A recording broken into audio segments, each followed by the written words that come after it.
Hello friends, मैं फिर से होम साइंस का वीडियो लेके आई हूँ। DDU university BEd second year home science chapter number 3 है। ये चैप्टर नंबर 1 और चैप्टर नंबर 2 मैं पहले का कवर करवा चुकी हूँ। अब चैप्टर नंबर 3 देखेंगे। फ्रेंड्स, इसका पहला क्वेश्चन है, गृह विज्ञान माध्यमिक स्तर पर कैसी इकाई है। ये इस चैप्टर का नाम है, माध्यमिक स्तर पर गृह विज्ञान। गृह विज्ञान माध्यमिक स्तर पर कैसी इकाई है, तो कैसी इकाई है, समय की प्रारंभिक एवं आधारभूत इकाई है।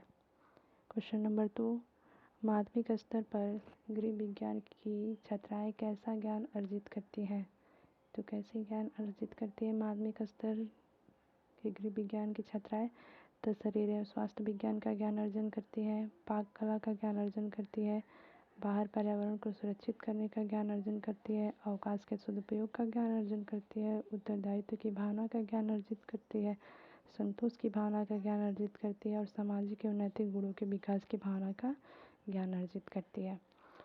देख लीजिए, माध्यमिक स्तर पर गृह विज्ञान की छात्राएं कैसे कैसे ज्ञान अर्जित करती है, तो शारीरिक एवं स्वास्थ्य विज्ञान का ज्ञान, पाक कला का ज्ञान, बाहरी पर्यावरण को सुरक्षित बनाने का ज्ञान, अवकाश का सदुपयोग का ज्ञान, उत्तरदायित्व की भावना का ज्ञान, संतोष का ज्ञान, सामाजिक नैतिक गुणों का विकास। यहाँ तक तो क्लियर हो गया होगा। आगे चलते हैं। मिडिल स्कूलों में गृह विज्ञान विषय की अनिवार्यता की गई। कितने में अनिवार्यता की गई, क्वेश्चन नंबर 3 है हम लोगों का। मिडिल स्कूलों में गृह विज्ञान की अनिवार्य विषय कब किया गया, तो 1936 में गृह विज्ञान को मिडिल स्कूलों में अनिवार्य विषय के रूप में स्वीकार किया गया। आगे हम देखेंगे क्वेश्चन नंबर 14, शिक्षा क्या है। शिक्षा क्या है, ये गृह विज्ञान से रिलेटेड है, ना कि पैडागोजी से। ये शिक्षा क्या है, तो समायोजन तथा नैतिक क्रिया है। शिक्षा क्या है, समायोजन तथा नैतिक क्रिया है। ये इम्पॉर्टेंट है। क्वेश्चन नंबर 5वां है, व्यवहारिक रूप से विश्लेषण करने पर शिक्षण की संपूर्ण प्रक्रिया किस रूप में प्रदर्शित की जाती है। इस क्वेश्चन को ध्यान से देखिएगा फ्रेंड। व्यवहारिक रूप से विश्लेषण करने पर शिक्षण की संपूर्ण प्रक्रिया किस रूप में प्रदर्शित की जाती है, तो किस रूप में प्रदर्शित की जाती है, एक त्रिभुजीय प्रक्रिया के रूप में प्रदर्शित की जाती है। एक त्रिभुजीय प्रक्रिया के रूप में क्या प्रदर्शित की जाती है। नेक्स्ट क्वेश्चन हम देखेंगे, क्वेश्चन नंबर 6 हम देखेंगे, मूल्यांकन प्रणाली किसे कहते हैं। ये हमारे होम साइंस में चैप्टर में इसी माध्यमिक वाले ये चैप्टर में ही मूल्यांकन प्रणाली के बारे में दिया है। तो मूल्यांकन प्रणाली किसे कहते हैं, त्रिभुजीय प्रणाली को। त्रिभुजीय प्रणाली को मूल्यांकन प्रणाली कहते हैं, या फिर मूल्यांकन प्रणाली को त्रिभुजीय प्रणाली कहते हैं। आप क्वेश्चन पे कंफ्यूज नहीं होएगा। क्वेश्चन नंबर 7 चलते हैं। मूल्यांकन प्रणाली कैसी प्रणाली है, ये जो मूल्यांकन प्रणाली है वो कैसी प्रणाली है, तो सामाजिक और मनोवैज्ञानिक प्रणाली है। सामाजिक और मनोवैज्ञानिक प्रणाली। क्वेश्चन नंबर 8वां, त्रिभुजीय प्रणाली को किस प्रकार प्रदर्शित किया जाता है। एक इसमें त्रिभुजीय प्रणाली भी है मूल्यांकन प्रणाली के साथ साथ, तो कैसे प्रदर्शित किया जाता है, अधिगम, अनुभव और मूल्यांकन। अधिगम, अनुभव और मूल्यांकन के द्वारा। क्वेश्चन नंबर हम 9 देखेंगे, त्रिभुजीय प्रणाली का प्रथम ध्रुव किससे संबंधित होता है।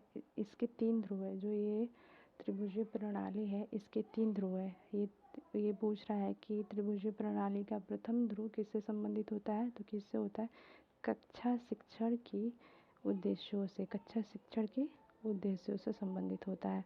10वां है, त्रिभुजीय प्रणाली का द्वितीय ध्रुव किससे संबंधित होता है। पहला ध्रुव तो कक्षा शिक्षण के उद्देश्यों से हो गया, और इसका द्वितीय ध्रुव अधिगम अनुभव से होता है। ये सारे क्वेश्चन एग्जाम में आने वाले हैं, ये 100% श्योर है, क्योंकि मैं बुक से बना के क्वेश्चन आपको पढ़ा रही हूँ। क्वेश्चन नंबर 11 देखेंगे, त्रिभुजीय प्रणाली का तृतीय ध्रुव किससे संबंधित होता है, तो मूल्यांकन से संबंधित होता है। फिर से यहाँ आया, तो ये पूछे जब भी तो कन्फ्यूज नहीं होइएगा कि प्रथम ध्रुव कक्षा शिक्षण के उद्देश्यों से, द्वितीय ध्रुव अधिगम अनुभव से, और तीसरा है मूल्यांकन से संबंधित। मूल्यांकन हमेशा लास्ट में ही होता है। इसमें 3 ध्रुव है, इसके लिए मूल्यांकन तीसरे ध्रुव में होगा। आगे देखेंगे, मूल्यांकन से संबंधित होती है, 1 मिनट, हाँ सही। क्वेश्चन नंबर 12 देखेंगे। क्वेश्चन नंबर 12, गृह प्रबंध के प्रमुख तत्व कितने होते हैं? तो कितने होते हैं? 3 होते हैं। गृह प्रबंधन के कितने तत्व होते हैं? 3 होते हैं। देख लीजिएगा, ये इम्पॉर्टेंट है।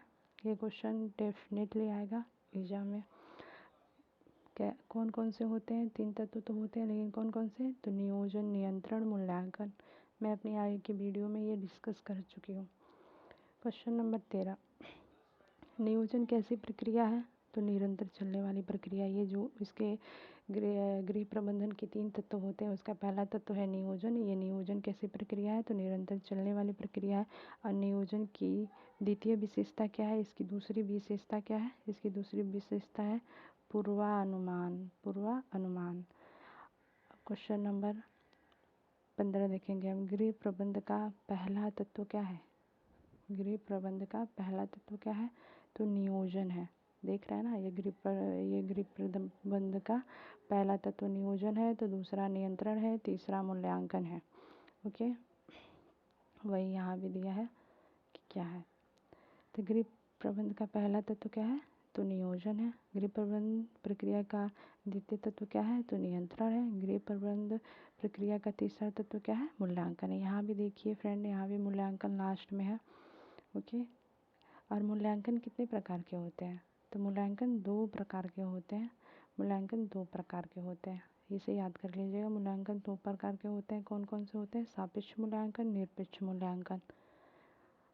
आपको कोई कन्फ्यूजन तो नहीं है? हम फिर से एक बार वीडियो को रिपीट करके देखते हैं।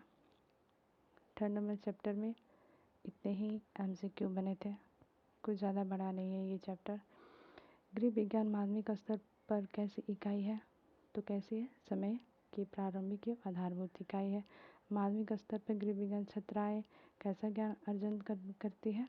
तो शरीर स्वास्थ्य विज्ञान, पाक कला, बाहरी पर्यावरण सुरक्षा, अवकाश सदुपयोग, उत्तरदायित्व, संतोष ज्ञान, सामाजिक एवं नैतिक गुणों का विकास। मिडिल स्कूल में गृह विज्ञान विषय की अनिवार्यता 1936 में दी गई। और शिक्षक के लिए तो समायोजन नैतिक के लिए है। ऐसे ही आगे क्वेश्चन को आप फिर से देख लीजिएगा।